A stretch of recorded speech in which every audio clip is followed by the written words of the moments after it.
Don't you know that a man being rich is like a girl being pretty? You might not marry a girl just because she's pretty, but my goodness, doesn't it help?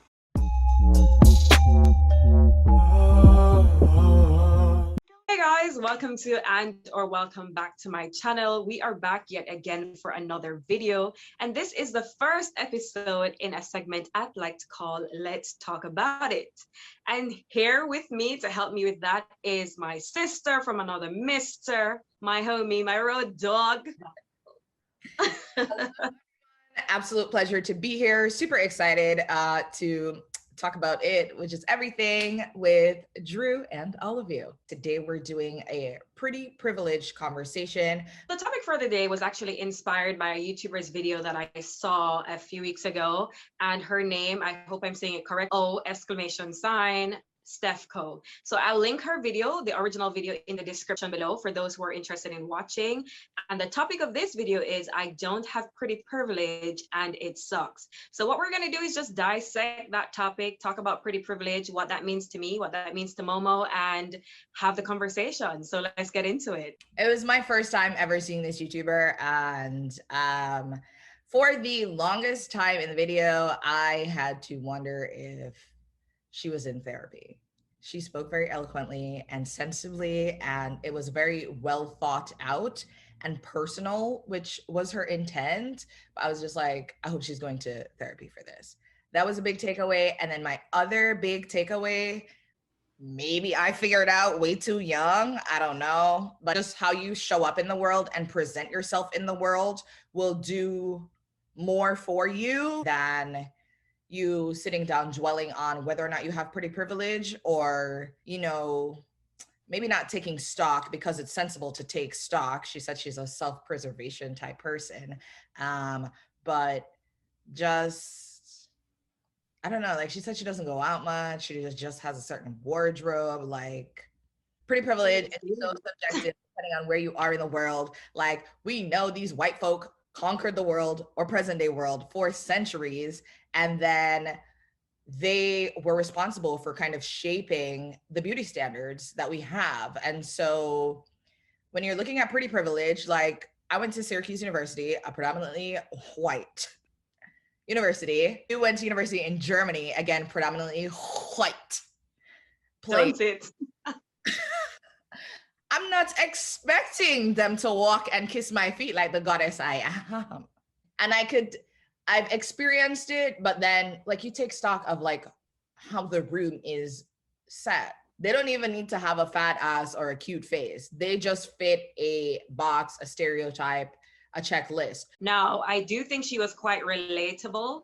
And even though I think it's a bit easy to say, you know, don't expect certain things from people, but I think more so the angle of this video was talking about not so much how you view yourself, but how society views you. Because whether or not you think you're fly or cute or whatever, I think the point was there's definitely a standard, a general standard, the cookie cutter standard. This is what is beautiful, or at least that's the way it's presented in society. This is what is acceptable. This is what is beautiful, and this is what is not. So what I understood from her video is she has accepted that she does not fit that mold, and throughout her life, her experiences have confirmed that for her. Those experiences happened, like, I think at the end she talks about like an experience in high school debate team. And also I think there's something to be said for just because you hear something to be true or know something to be true, like now you operate a certain way, you know, like if somebody calls you, I don't know, like ugly, now all of a sudden you don't like try to dress up anymore. You don't try to be like showy anymore. You don't try to put yourself out there anymore. So I don't know how much of that impacted her moving forward, because if that's high school and she's 37 now, and that conversation that she overheard stayed with her from teenage years to almost 40.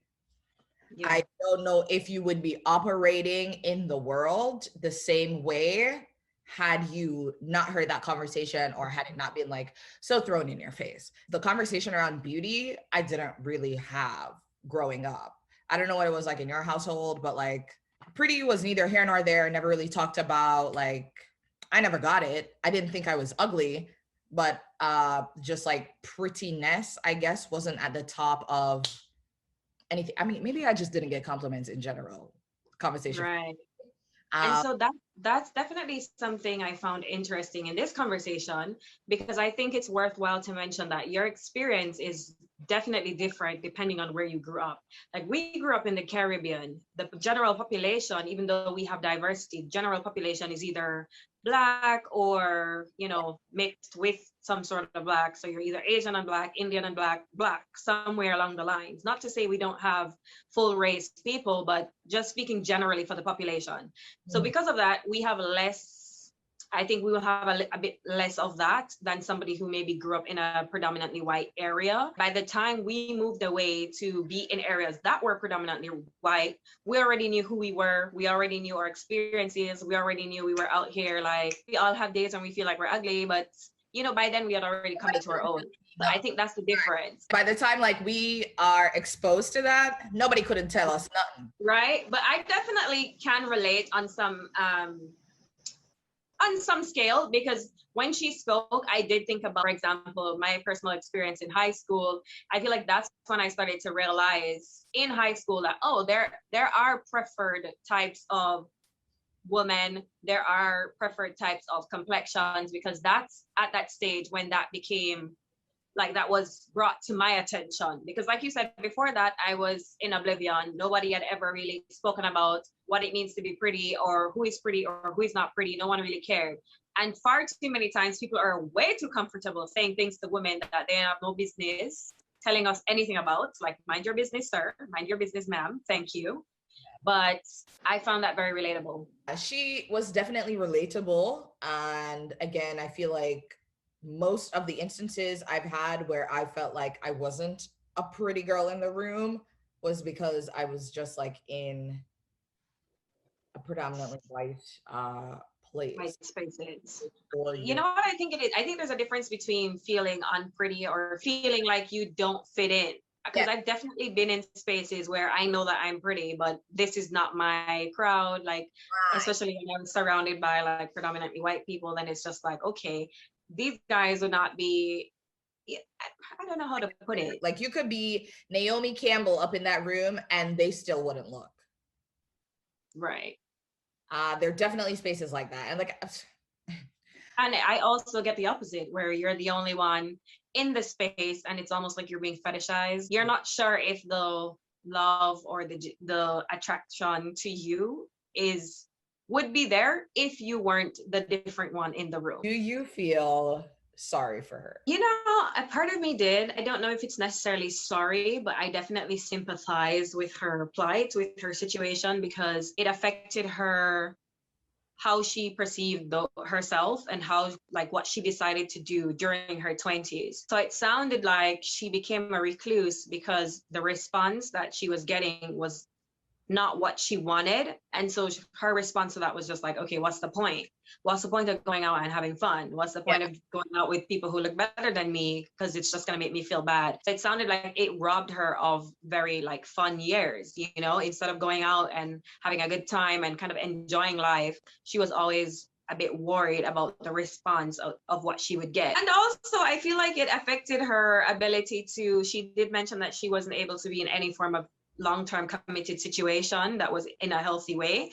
She mentioned that even the people who she was able to date, they were always lower income than her or below her, I guess. I don't want to say level, it sounds a bit to say, but that is what she expressed. And so as a result of that, she was never able to be courted or dated, and she was never able to have kids, which is something that she wanted for herself. Do you feel like you experienced pretty privilege? I feel like I do not want to answer this question.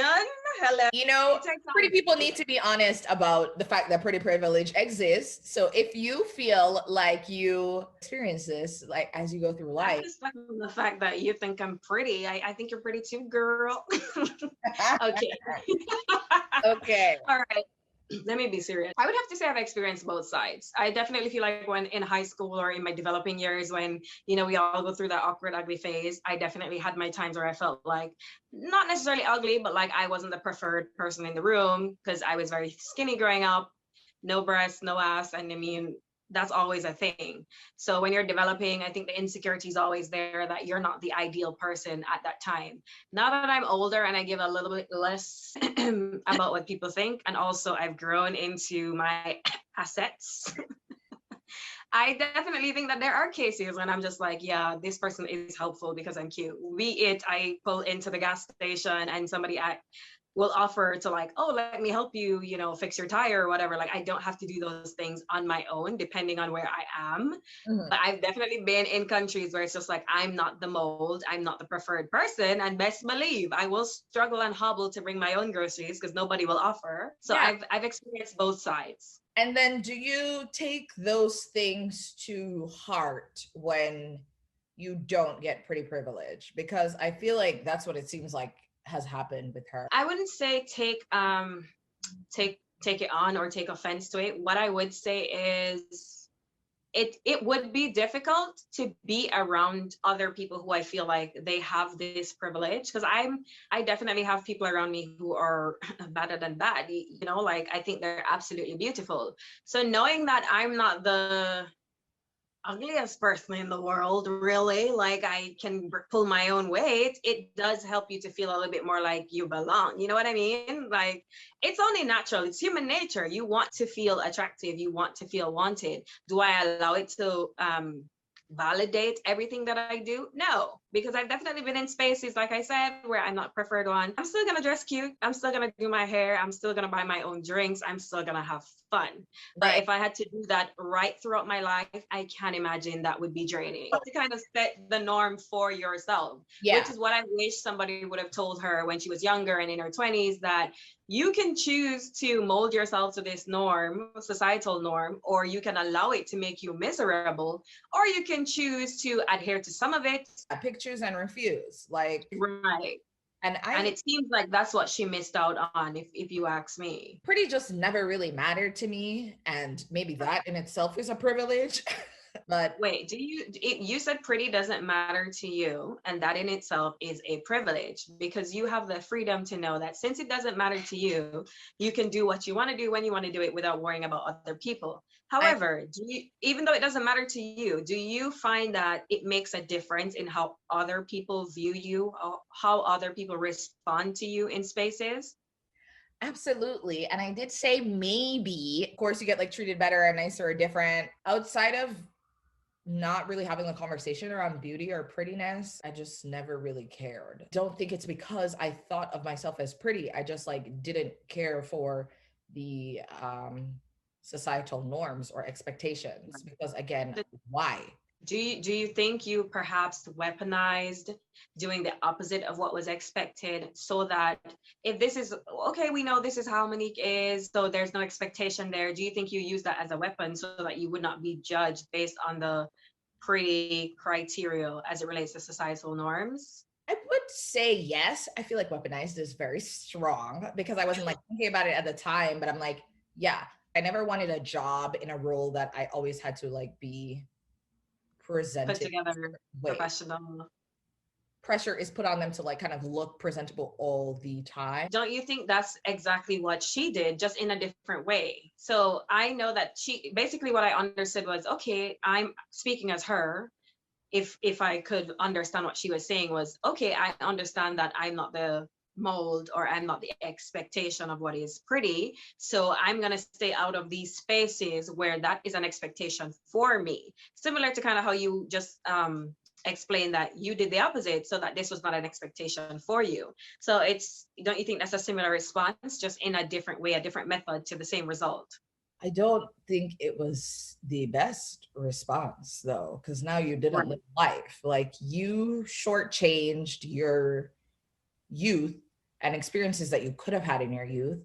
And again, recluse or don't like withdraw yourself from like every single social experience. Right. So from the other side, as a beneficiary of pretty privilege, whether it be sometimes, all the time, how has that made you feel in relation to when you don't experience it? You're not impressing me by noticing that I am pretty or like buy me a house or some shit just because you think I'm dumb pretty and I don't have to give you Oh nothing. my God. For I'm me so glad I'm to that guy, because you're just right. It's just high in the sky. I cannot. A house.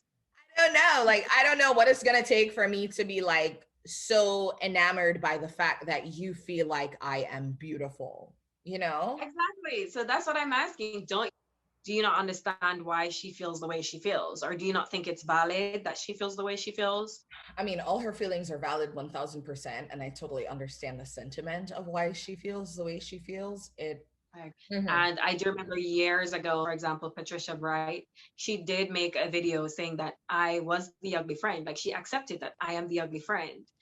And so she had to come with a personality, and she had to learn how to do her hair in terms of she decided to do wigs and makeup. She did the things that she knew would make her more acceptable because she realized. So then can't you just like strategically find people that you just know that you're prettier than? But who has that energy? Sometimes you just click with people because you click with them. Are you going to pass up a good friend, a great relationship because, oh no, she's too cute, we can't be friends? That's ridiculous. No, I guess you won't, but then like you know the settings that you're going out in, you go out different settings with your pretty friend than you do with your ugly friends. I cannot. My advice would just be to accept yourself the way you are. Do what you can. Like I would do what I could for the way that I looked because it is what it is. What do you think about you're not pretty, you're just poor? I absolutely 100% subscribe to that. And let me tell you why. Let me tell you why. I think a lot of people, depending on where you are, I've seen people who, let's not say poor, because poor is like, you know, that's an extreme. But let's say you're lower middle class, or you can take care of yourself, but you don't necessarily have the means to splurge. Like you can take care of your basics and whatever. Mhm. I've seen the difference in somebody living like that and living at a pace or at a point in life where they're now more than financially comfortable. They have disposable income and they're able to take care of their skin, take care of their hair. There's a significant difference. So I generally do believe that the more you have access to financially, the more comfortable you are in terms of your lifestyle, the more disposable income that you generally look better. You now have the resources to do the things to make you look better. This other YouTuber, and she did a video recently, maybe since 2021 here, and she showed like, oh, I did cosmetic surgeries, over 20 cosmetic surgeries, about how much it cost. She was very open, and she's not an ugly person by any means, nor was she ugly in the past, but she looks amazing now, and she's in her late 30s, and she spoke about it and said that if I didn't have the money to do these things, you know, like she would still be very unhappy with herself because at the end of the day, it really is about what you feel about yourself. And also, society affords guys the ability to be less, Yeah. how do I put it? Like that expectation is not necessarily on them. There are certain requirements, make no mistake. If you look dusty, they will call you out for it. But a guy, for example, you notice how on TV, like the guy is always dark or tall, or, you know, there are certain things that they're required of, but generally no one's going to expect him to be on point all the time in terms of like grooming and stuff. They can get away with small things like that. Whereas as a woman, there's that expectation that you're going to be, for example, have your legs shaved, have your eyebrows shaved, have your hair combed. You can't just, you can, but society doesn't dictate that you just roll out of bed anyhow. Really, I'm just sitting here like I don't think I'm all that in a bag of chips, but Right. I'm definitely not pretty. Right. Um, Me too. I always say that I feel like I'm pretty average looking, but I know how to dress myself to appeal to my view. And if my view appeals to you, then great. If it doesn't, then get to step in because that's just the way it is. It's important to accept yourself because after some time, you'll find that this thing might not be in 10 years ago. And the way you look might very well be what is sought after years later. So there's no point in altering yourself and changing yourself to fit the mold now because you'll drive yourself nuts and endanger your health. right, mentally, physically, emotionally, everything. Final question. You're 37. You want your family, you want your kids. Mhm. You're looking for your partner. Pretty and poor or ugly and rich? I would say pretty and poor just because your looks are your looks. Poor, that's a status. We could change that. Rich, you could be poor, you could get poor even if you're rich, but ugly, I can't change that. Your values really impact, you know, how you operate in this life. Because I think I am just a loosey goosey, frivolous, unconcerned, unbothered. Which is why it was important for us to have this conversation, because there are different types of people in the world. There, I would say just like yeah, don't dwell on some shit too much. And honestly, maybe you just if she hasn't traveled a lot yet, she should travel. You will get more exposure to, you know, it might not necessarily be pretty privilege, but you'll still get the like, for fall sure, girl. over you just because you're different in the room. It's parallel and the feelings are parallel. Whatever Right. feel you're gonna get from like the pretty privilege, you'll get a more than a fraction of that from just being the other in the room. And it just lets you know that where you are, it's not the end all be all. There are other options out there. So it opens up your mind to other possibilities. And that concludes our conversation. Thank you guys for being here for our first episode of Let's Talk About It. And the conversation does not have to stop here. Drop down in the comments for me your opinions on pretty privilege. If it sucks, if it's beneficial to you, what are your experiences? We're very interested to know. And until next time, we'll see you.